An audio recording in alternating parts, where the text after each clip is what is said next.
Alléluia. Alléluia. Dis Alléluia.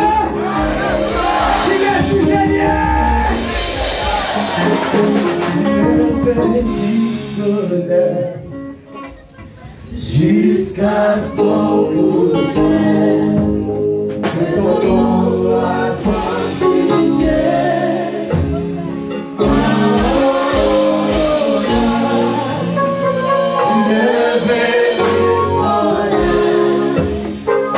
Jusqu'à son coucher, que ton nom soit sanctifié.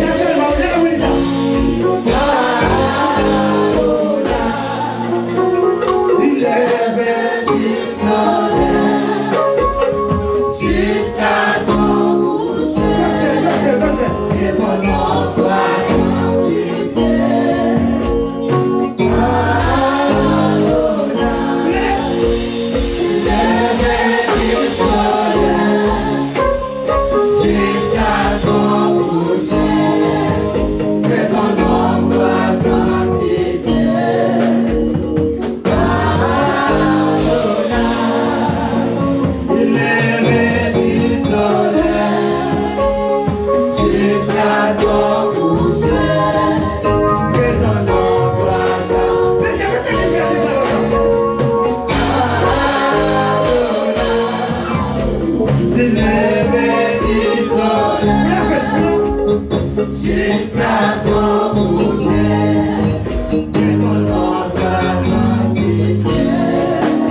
Nous allons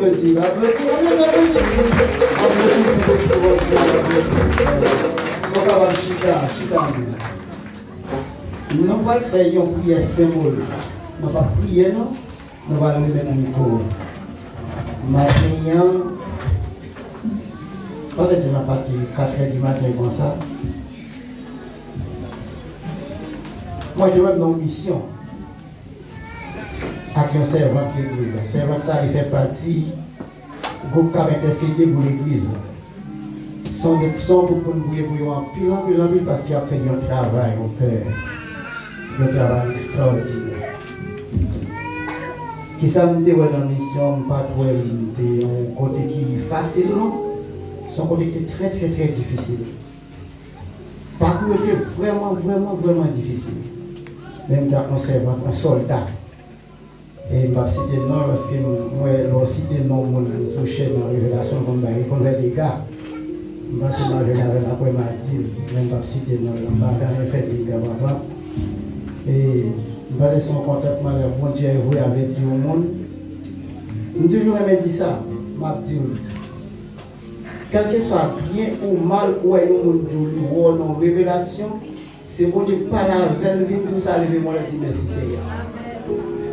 Attendez, bon Dieu pas épargner le monde ni pas aimer. Et comme bon Dieu pas aimer le monde ni pas aimer tout, ou là pas aimer bon Dieu non. Mais si dans tout le monde sont chita